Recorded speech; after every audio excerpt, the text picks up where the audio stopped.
आज आपण बनवणार आहे गणपती बाप्पाच्या नैवेद्यासाठी रव्यापासून 6 ते 7 दिवस टिकणारे मोदक। तुम्हाला या आधीच्या व्हिडिओमध्ये मोदकच्या वेगवेगळ्या रेसिपी शेअर केल्या आहे, नक्की बघा। नमस्कार, मी ज्योती, ज्योतिष किचन मध्ये सर्वांचं खूप खूप स्वागत आहे।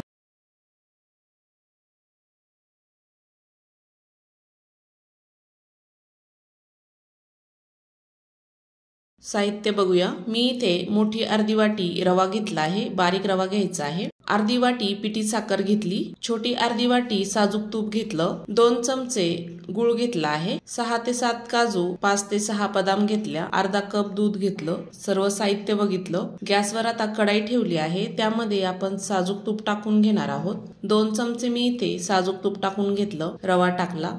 रवा आपल्याला कमी गॅसवर भाजून घ्यायचा आहे तुपामध्ये, त्याचा कलर नाही बदलला पाहिजे, अगदी कमी गॅसवरच भाजायचा, मस्त असा खुसखुशीत होईपर्यंत भाजायचा। आपण त्यामध्ये जसं जसं लागेल तसं तसं तूप वापरणार आहे। 2 ते 3 मिनिटांनंतर अजून 2 चमचे साजूक तूप टाकूया आणि छान मिक्स करायचं आहे, छान भाजून घ्यायचं आहे एकसारखं हलवायचं। कढई जाडबुडाची घ्यायची, म्हणजे रवा आपला छान भाजला जातो, करपतही नाही, त्याचा कलर नाही बदलू द्यायचा आहे आपल्याला।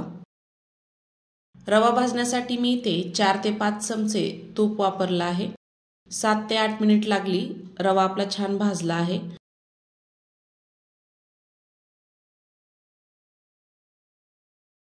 आपण जे दूध घेतलं होतं केसरचं, तेही टाकून घ्यायचं आहे आणि छान मिक्स करायचं आहे। रवा छान फुलायला लागतो, मऊसूत आणि मोकळा होतो। बघू शकता, आत्ताच मस्त मोकळा दिसत आहे। त्यामध्ये मी दुधामध्ये केसरच्या काड्या घातल्या होत्या। रवा आपल्याला संपूर्ण कोरडा होऊ द्यायचा आहे, असा मोकळा होऊ द्यायचा आहे, आपले मोदकही छान टिकतात। रवा आपला छान मोकळा झाला आहे।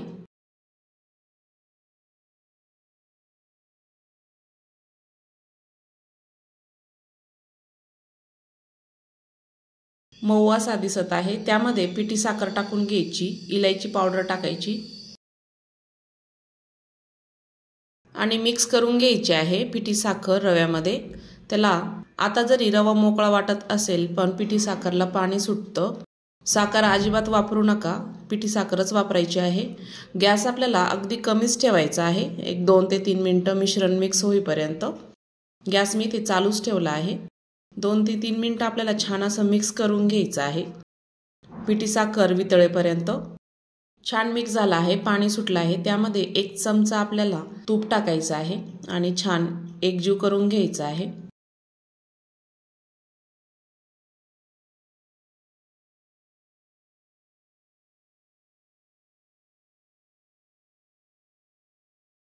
दोन ते 3 मिनिटांनंतर मिश्रण आपलं छान कोरडं झालं। एका ताटामध्ये आपण काढून घेणार आहे, थंड होऊ द्यायचं आहे। चमच्याने थोडंसं पसरून द्यायचं आणि थंड होऊ द्यायचं। एक 10 मिनिटं आपण वाट बघूया। मोदकमध्ये भरण्यासाठी स्टफिंग आपण तयार करूया। मी इथे भाज्या कापण्याचं कटर घेतला आहे, त्यामध्ये काजू आणि बदाम टाकून घ्यायची आणि बारीक करून घ्यायची आहे, पावडर तयार करायची त्याची। बदाम आणि काजू छान बारीक झाले, त्यामध्ये आपण गूळ टाकून घेणार आहे। तुम्ही याऐवजी मिक्सरलाही फिरून घेतलं तरी चालतं, पण मिक्सरमध्ये जास्त बारीक होतं। आणि छान फिरून घ्यायचं आहे, असं तयार करायचं आणि आपल्याला याच्या गोळ्या तयार करायच्या आहे, छोट्या छोट्या तयार करायच्या। आपल्याला या मोदकमध्ये भरायच्या आहे।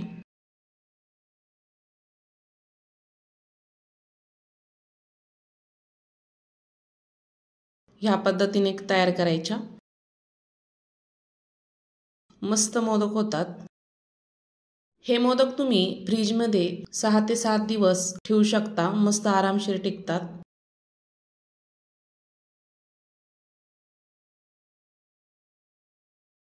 मिश्रण आपलं छान थंड झालं आहे।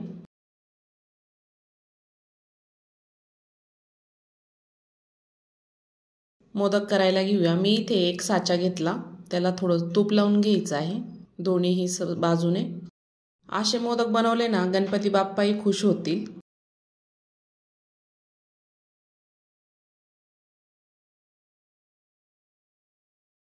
त्यामध्ये सारण असं भरून घ्यायचं, दाबून घ्यायचं आहे। केसरची काडी लावून घ्यायची, असली तर लावा, नाही लावली तरीही चालते। दाबून घ्यायचं सर्व मिश्रण, कडेकडेने दाबून घ्यायचं। त्यामध्ये आपल्याला जे स्टफिंग तयार केलं आहे त्याची गोळी ठेवायची आहे, दाबून घ्यायची। वरतून पुन्हा मिश्रण दाबून भरून घ्यायचं, असं दाबून घ्यायचं, एकसारखं तयार करायचं।